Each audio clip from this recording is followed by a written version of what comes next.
અમદાવાદના ધોળકાના રામપુર ગામે વરસાદી પાણી સીમોમાં ભરાઈ જતા ખેડૂતો મુશ્કેલીમાં મુકાયા છે।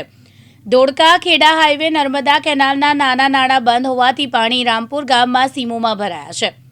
તાત્કાલિક અસરથી વરસાદી પાણીનો નિકાલ લાવવા સ્થાનિક લોકોની માંગ છે, તો બીજી તરફ ધોળકા જીઆઈડીસીના રસ્તાઓ પાણીમાં ગરકાવ થયા છે। મજૂરી કરતા કામદારોને વરસાદીમાં ચાલવાની નોબત આવી છે। લોડિંગ વાહન ચાલકોને પણ રસ્તો ન દેખાવાથી મુશ્કેલી વેઠવી પડી રહી છે। ધોળકા શહેરના નીચાણવાળા વિસ્તારોમાં વરસાદી પાણી ભરાયા છે। ધોળકા શહેરનું પ્રાચીન મલાવ તળાવમાં નવા નીરની આવક થઈ છે। વરસાદી પાણી ભરાતા સમસ્યા ઊભી થઈ છે, શું કહેશો? આ વરસાદી પાણી આટલું ખાલી 5-7 ઇંચ વરસાદ થયો, બાકી પહેલા પાણી નીકળી જ જતું હતું, પણ આ નર્મદાના નાળા બંધ કરી દેવાથી આ નાળાને ખોલવા માટેની આવેદનપત્રો આપેલા છે મહિના સુધી, મીડિયા થ્રુ કહેવડાવ્યું છે, તો કોઈ ઠોસ કાર્યવાહી થયેલી નથી।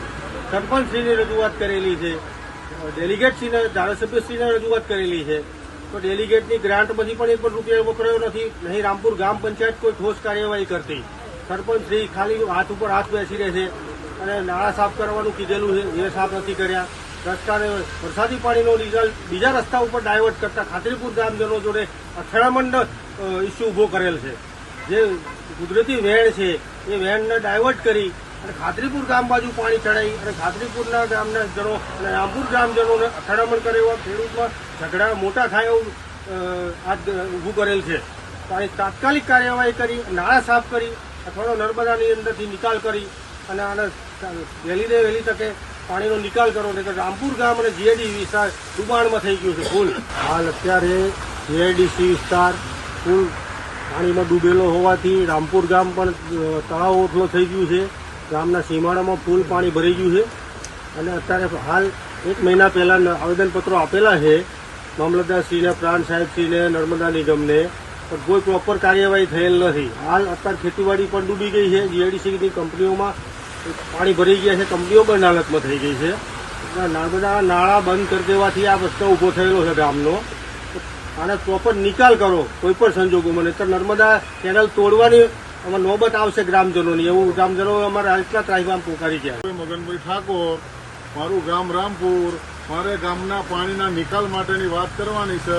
વરસાદ સતત ચાલુ છે અને અત્યારે હાલ પણ ગામમાં પાણીનો વહેણાટ વધી ગયો છે। બને તેમ ગામમાં પાણીનો પ્રવેશ થઈ રહ્યો છે। જો આ પાણીનો નિકાલ ના થાય તો ગામ ગમે ત્યારે તકલીફમાં મુકાશે, આખું ગામ। એટલે આનો તાત્કાલિક નિકાલ કરવા મહેરબાની કરીએ છીએ। તૌફિક બેલિંગ, દિવ્યાંગ ન્યૂઝ, ધોળકા, અમદાવાદ।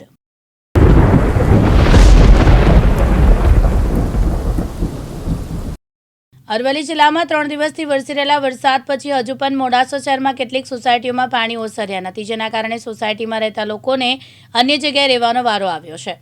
મોડાસા શહેરમાં આવેલ જન્મર સોસાયટી, અમન પાર્ક સોસાયટી, ગરીબ નવાઝ સોસાયટી સહિત હજુ કેટલાક સોસાયટીઓમાં પાણી ભરાયેલા છે, જેમાં રહીશોની ઘર વપરાશની ચીજવસ્તુમાં ભારે નુકસાન સર્જાઈ રહ્યું છે। રહીશોએ નગરપાલિકા અને તંત્ર સામે આક્ષેપ કરતા જણાવ્યું કે દરેક ચોમાસાના સમયે વધુ વરસાદ પડતા આ જ સ્થિતિ સર્જાય છે, છતાં તંત્ર અને નગરપાલિકા પાણીના નિકાલ માટે કોઈ સુવિધા કરતી નથી। માત્ર ચૂંટણી સમયે મત માંગવા માટે આવતા હોય છે। હજુ પણ સોસાયટીમાં પાણી ભરાયેલા હોવાથી જમજમ સોસાયટીના રહીશો પરેશાનીનો સામનો કરી રહ્યા છે। બીજી તરફ એ પણ જણાવ્યું કે પોતાની મકાન મૂકીને બીજી જગ્યાએ વસવાટ કરવા જવું પડે છે, તે કેટલું યોગ્ય?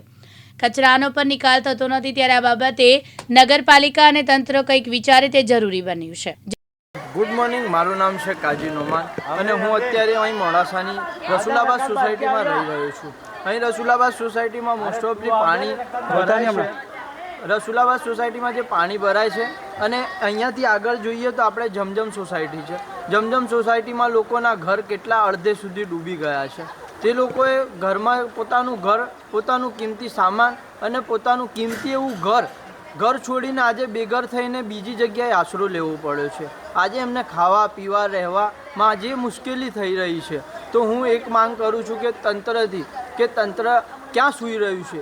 એક વસ્તુ છે કે તમે અત્યારના સમયમાં જે થોડી ઘણી મદદ કરીને રહેશો તો એ મદદ એમને જિંદગી નથી ચાલવાની, પરંતુ જો આ પાણીનું યોગ્ય નિકાલ થાય તો આવી પરિસ્થિતિઓમાં પણ એ લોકો શાંતિથી રહી શકે છે। એટલે આ માટે તંત્રએ યોગ્ય પગલાં લેવા જોઈએ, જેથી ભવિષ્યમાં પ્રજાને કોઈ પણ હાલાકીનો સામનો ન કરવો પડે અને આવા પાણીનો યોગ્ય રીતે નિકાલ કરવો જોઈએ। મારું નામ જુબેદાબેન જીવાભાઈ નોરી. હું વિધવા છું. હું અહીં એકલી જ રહું છું મારા ઘેર. એટલો પાણીનો સામનો કરવો પડે. આ કચરા પેટીયા ક્યારે આખા ગામના નગરપાલિકાના રોડ તોડ્યા નગરપાલિકાને. ત્યાં બધા ગાડી આખા ગચિયા લાઈને ફેંક્યા. કેટલી વાર અમે ફોન કર્યા ઓપરેટરોને કે તમે આ કચરો અહીંથી ઉઠાવો. મોટા મોટા સાપ નીકળે રાતના ટાઈમે. લાઇટરના ઠેકાણા નથી હોતા. એ બે ત્રણ ખંભા છે. લાઇટરના ઠેકાણા નથી રહેતા. આવી રીતે લોકો અહીં આગળ કઈ થઈને નીકળે. એટલે કેટલી બધી તકલીફનો સામનો બંને બાજુ અમારું મકાન એવું છે કે આ બાજુ બી પાણી, આ રોડ પર સીધું પાણી કે નદી જાણે વહેરી છે, બાજુ નદી એવું જ લાગી રહ્યું છે અમને. તો અમારે કોઈ બાજુ બી 1 રૂપિયાની ચોકલેટ લેવા માટે જવું હોય ને તો બી અમારે મુશ્કેલ છે. બીજું તો અમે અલગ વાત છે, પણ બી મહારાજ મને 4-5 દિવસથી તાવા કોઈ જોવા માટે નથી આવી. નગરપાલિકાના કોઈ માણસ કે નથી કોઈ પૂછવા માટે આવ્યું કે તમે હું તકલીફમાં છે ને વોટ લેવા હોય ત્યારે બધા ટોળા એમના બહેરણ પૂરા ફેમિલી લઈને લોકો આવો તો પછી તમને કઈ રીતે વોટ આપવા આવો? તમે અમારા પબ્લિકનો ખ્યાલ ના કરો તો પછી નેતા તમારે કેવો હોય? નેતા કેવો જોઈએ કે નેતા પૂરી પબ્લિકનો ખ્યાલ રાખે એવો નેતા જોઈએ. ગલતી આપણી છે, નેતાની નથી કે આપણે એને ચૂનીને લાયા, આપણે એને ફરક ના જોયો કે નેતા કોણ છે, કેવો છે, એનું આપણે ધ્યાન નહોતું આપણું. અને અમારા આ પથ્થર, આ પાણી અને આ ગંદકી, લોકોનો રોજ ઝઘડો થાય. એના લાઇટનું ઠેકાણું કોઈ ચીજ રહેતું નથી. જાણે કે અમે તો કોઈ એવી કોઈ પછત એરિયાના અંદર રહેતા હોય ને એવી સિટીના અંદર અમે ટેક્સ, અમે લાઇટનો ટેક્સ ભરીએ, અમે રોડનો ટેક્સ ભરીએ, અમે બધો ટેક્સ ભરીએ, છતાં અમને એટલી બધી તકલીફ પડે છે કે ના પૂછે વાત. चलो मेरा नाम खासी अमरीन है. हम यहाँ पिछले 20 साल से यहाँ पे रह रहे हैं, लेकिन 5-6 साल पहले भी ये स्थिति सर्जाई थी, तब भी तंत्र ने कुछ नहीं किया और अभी भी यही स्थिति है और उसमें भी तंत्र ने कुछ नहीं किया है. हमको ये पानी का और ये जो कचरा है ना उसका वो दोनों का निकाल चाहिए. और जो लोग हैं जो तंत्र के वो हमें पूछने भी नहीं आए. ऐसी परिस्थिति में हमारे समाज के जो है वो सब पूछने आए हैं कि आपको क्या ज़रूर है, कुछ भी ज़रूर हो तो हमें बताना, लेकिन तंत्र में से कोई रिस्पॉन्स हमको नहीं मिला है. इसलिए मेरी यह विनंती है कि हमें ये पानी का और कचरे का हमको निकाल करके दो please. Thank you. Jaydeep Bhatia, Divyang news, Aravalli.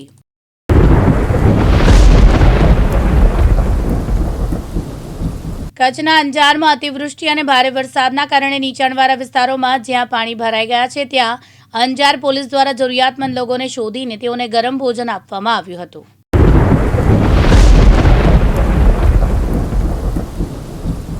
Junagadh જિલ્લા કલેક્ટર અનિલકુમાર રાણાવસે હવામાન વિભાગની આગાહીના પગલે મીડિયા સાથે ખાસ વાતચીત કરી હતી. રેડ એલર્ટને પગલે આવતીકાલે પણ શાળાઓ રજા રાખવામાં આવશે તેમજ તકેદારીના તમામ પગલાઓ લેવામાં આવી રહ્યા છે અને જિલ્લા વહીવટીતંત્ર તમામ બાબતની દેખરેખ રાખી રહ્યું છે તેમ મીડિયા સાથેની વાતચીતમાં તેમણે જણાવ્યું હતું. હવામાન વિભાગની આગાહી અનુસાર આગામી 29 ઓગસ્ટ સુધીમાં જૂનાગઢ જિલ્લામાં રેડ એલર્ટ છે અને આ રેડ એલર્ટની પરિસ્થિતિને ધ્યાને લઈ અને વહીવટીતંત્ર મારફતે તકેદારીના પગલાં પણ લેવામાં આવેલા છે. એમાં જોઈએ તો શાળા કોલેજોમાં અને આંગણવાડીઓમાં અમે આજના દિવસ પૂરતી રજા રાખી હતી, પરંતુ આ રેડ એલર્ટને ધ્યાને લઈ અને આ રજાને કાલ સુધી લંબાવવામાં આવી છે અને આપના મારફતે તમામ સુધી આ માહિતી પહોંચે એવી ખાસ વિનંતી છે. ભારે વરસાદની આગાહીના અનુસંધાને જોઈએ તો આજે સવારથી ધીમી ધારે વરસાદ વરસી રહ્યો છે. દરેક તાલુકામાં આમ જોવા જઈએ તો એવરેજ જિલ્લામાં 3 ઇંચ જેવો વરસાદ નોંધાયો છે, પરંતુ જે ડેમ છે આપણા જિલ્લાના એમાંથી 20માંથી 18 જેટલા જે ડેમ છે ઓવરફ્લો છે અને કારણ કે છેલ્લા 2 મહિનાથી સતત વરસાદ જિલ્લામાં વરસી રહ્યો છે એટલે મોટાભાગના ડેમમાં પાણી ભરાયેલું જ હતું અને આ પાણી જે ઓવરફ્લો થઈ રહ્યું છે એના કારણે જે રસ્તાઓ કોઝવે પરથી પાણી પસાર થાય છે અને આથી ઘણા બધા રસ્તા અમારે બંધ કરવાની ફરજ પણ પડી છે. એમાં આરએનબી સ્ટેટના 11 અને પંચાયતના 44 જેટલા રસ્તાઓ અમે અત્યારે અવરજવર માટે ઓવરટોપિંગના કારણે બંધ કર્યા છે. એમાં સ્થાનિક પોલીસનો પણ સહકાર લઈ રહ્યા છે કે જેથી કોઈ લોકો એની પરથી અવરજવર કરે નહીં અને પોતાના જીવ જોખમમાં મૂકે નહીં. ઉપરાંત અત્યારે જિલ્લામાં આપ જાણો છો એમાં વરસાદની આ સ્થિતિમાં થોડો પવન પણ ફૂંકાયો છે. એના કારણે ઘણી જગ્યાએ ઝાડ પડવાની પણ ઘટનાઓ જોવા મળી હતી. એમાં આરએનબી સ્ટેટ, પંચાયત એના અમે આજે ટીમો પણ બનાવી હતી અને એના મારફતે જ્યાં જ્યાં આવા પરિસ્થિતિ નિર્માણ થઈ છે તો ત્યાંથી ઝાડ કટિંગ કરી અને રસ્તાઓ ક્લિયર પણ અત્યારે કરી દેવામાં આવ્યા છે. આજની સ્થિતિએ અત્યારે લગભગ જિલ્લામાં જે મેં આપણે કીધું એ પ્રમાણે ભારે વરસાદ બાદ અને ડેમના કારણે જે પાણી નીચવાસમાં ગયું છે એને જોતાં 20 ગામડા અત્યારે જે છે એ કટ ઓફ થયા છે. અને એમાં વંથલીના 8 છે, માણાવદરના 9 છે અને કેશોદના 3 છે. અને આ તમામ ગામો સાથે અમારી ટીમ સતત સંપર્કમાં છે. સવારથી લઈને પ્રભારી સચિવ સાહેબે પણ આનો ડિટેલમાં રિવ્યૂ લીધું. માનનીય મંત્રી શ્રી કુંવરજીભાઈ બાવળિયા તરફથી પણ એક રિવ્યૂ બેઠક ગોઠવવામાં આવી હતી. અને હું પોતે પણ ઘણા બધા સરપંચ તલાટીઓ સાથે રૂબરૂ વાત કરી છે અને એને ગામમાં પરિસ્થિતિનો જે તાગ છે મેળવવાનો પ્રયાસ કર્યો છે. તાલુકાના સંબંધિત અધિકારીઓને પણ આ જેટલા પણ ગામડા અત્યારે અસરગ્રસ્ત થઈ રહ્યા છે એમાં વિઝિટ લેવાની પણ સૂચના આપેલી છે. એ લોકો પણ સતત એમાં વિઝિટ લઈ અને ત્યાં પરિસ્થિતિનો તાગ મેળવી રહ્યા છે. એક વંથલી પ્રાંતમાં એક જગ્યાએ રેસ્ક્યુની પરિસ્થિતિ નિર્માણ થઈ હતી, જેમાં SDRFની ટીમ જે છે એ અમે મોકલી આપી છે. મરમઠથી દેસિંગાની વચ્ચે કોઝવે આવેલો છે, જ્યાં લગભગ 5 લોકો ફસાયા છે. એના SDRFની ટીમ અમે મોકલી આપી છે. એના બચાવ કાર્યવાહી અત્યારે ચાલી રહી છે. માંગરોળ બંદરની નજીકમાં એક બોટ કે જે 21 ઓગસ્ટે ટોકન લઈને દરિયામાં ગઈ હતી અને 10 સપ્ટેમ્બર સુધીનું એની ટોકનની પરમિશન પણ હતી, પરંતુ જે બદલાયેલી પરિસ્થિતિ હતી એના ધ્યાને લઈને એ લોકોને ફરી પાછા દરિયાકાંઠે પરત ફરવાનું એમને સૂચના આપવામાં આવી. એ બોટ પરત ફરી રહી હતી, પરંતુ અનફોર્ચ્યુનેટલી એ જ્યારે જેટ્ટીની નજીક પહોંચી ત્યારે એના એન્જિન બંધ થવાના કારણે એ બોટમાં જે પરિસ્થિતિ સર્જાઈ એના કારણે આ બોટમાં 8 લોકો હતા, જે પૈકી 4 લોકોનો બચાવ થયો છે. એક ડેડ બોડી મળી છે અને 3 લોકોના અત્યારે રેસ્ક્યુ માટેની કામગીરી ચાલી રહી છે, જેમાં અમે કોસ્ટગાર્ડ જે છે એમની પણ મદદ લઈ રહ્યા છે. સ્થાનિક ફિશરીઝના જે સમાજના લોકો છે, અમારા ડિપાર્ટમેન્ટના લોકો છે, એ પણ એમાં અત્યારે લાગેલા છે અને એક અમારી બચાવની કાર્યવાહી માંગરોળ બંદરે અત્યારે ચાલી રહી છે. આના સિવાય તમામ બાકીની પરિસ્થિતિ છે બીજા ગામડામાં નોર્મલ છે, પરંતુ જે રેડ એલર્ટ છે એની પરિસ્થિતિ ધ્યાને લઈ તંત્ર સતત એક્ટિવ છે અને સતત ગ્રામ્ય સ્તર સુધી નગરપાલિકાઓમાં કોન્ટેક્ટમાં છે અને જ્યાં પણ આવી પરિસ્થિતિ કોઈ નિર્માણ થાય તો તાત્કાલિક બચાવની કાર્યવાહી હાથ ધરીએ છીએ.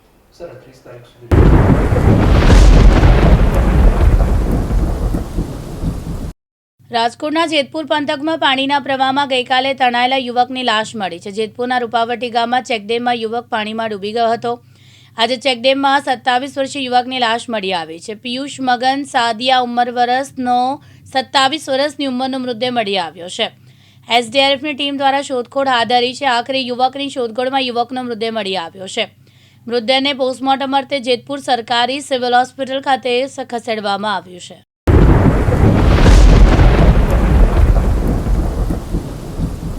બનાસકાંઠાના અમીરગઢ ગામ નજીક પસાર થતી બનાસ નદીના ધસમસતા પાણીના વહેણમાંથી જીવના જોખમે દૂધ ભરવા જતા પશુપાલકોનો વિડીયો વાયરલ થયો છે.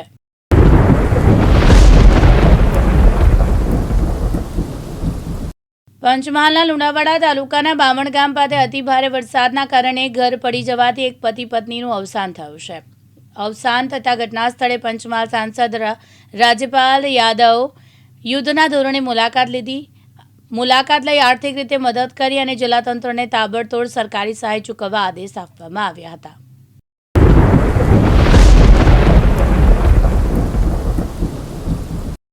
રાજકોટના ઉપલેટામાં આગ ફાટી હોય તેવી પરિસ્થિતિનું નિર્માણ સર્જવા પામ્યું છે.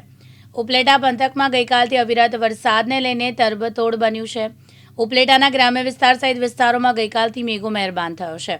ઉપલેટા શહેર અને તાલુકામાં વિવિધ વિસ્તારોમાં પડેલા વરસાદને લઈને તારાજીના દ્રશ્યો સર્જાયા છે.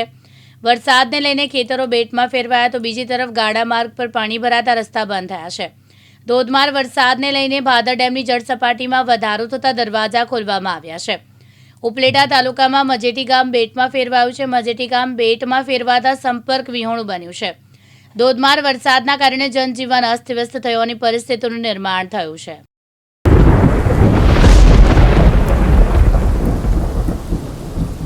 વડોદરા માટે સૌથી મોટા રાહતના સમાચાર છે. કોર્પોરેશને આજવા સરોવરના 62 દરવાજા બંધ કર્યા છે. હવે રાત્રિના સમયે વિશ્વામિત્રી નદીમાં પાણી નહીં છોડાય. વિશ્વામિત્રી નદીની સપાટીમાં 4 ફૂટ જેટલો થઈ શકે છે ઘટાડો, જેમાં વિશ્વામિત્રી નદીની સપાટી હાલમાં 35.25 ફૂટ છે. જેમાં સાવલી પોલીસ ટુ દાનવ નગરપાલિકા પર વાસેથી વરસાદી પાણી પારસીવામાં તમામ લોકો પાણીમાં ઘૂસ્યા છે. આવતીકાલે બનાવેલ નાડુ કડુ બનાવવાથી પાણી વિસ્તાર પાસે જવાનું નગર લોકોના ઘરમાં ગુડગુડ સર વકરી સમાન ભયભીત થયા છે. નગર વસવાટ સત્તા સરકાર પાસે નાડું મોટું બનાવવાની માંગ કરી હતી. તંત્રની બેદરકારીથી આ પાણીનો નિકાલ આ નારું જ્યારે બનતું હતું ત્યારે અમે એકવાર રજૂઆતો કરેલી અને એના લીધે અમારે આજે 180 મકાનોની મય આ પાણીનો સામનો કરવો પડે છે અને અમારા 180 મકાનોની મય આજે કેરસમાં પાણી ભરી ગયા છે. અમારે અત્યારે ખાવાનો અનાજનું આ તે આર્થિક ઘણું બધું નુકસાન થયું છે. એટલે જેથી અમે આ ઊંઘતી સરકારને એવું કહેવા માગીએ છીએ કે અમારી આ મુલાકાત લે અને અમારું આ નારું મોટું કરી આપે.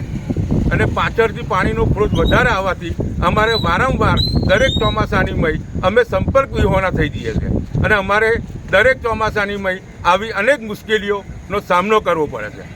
આપનું નામ? મારું નામ અકબરભાઈ રાઠોડ.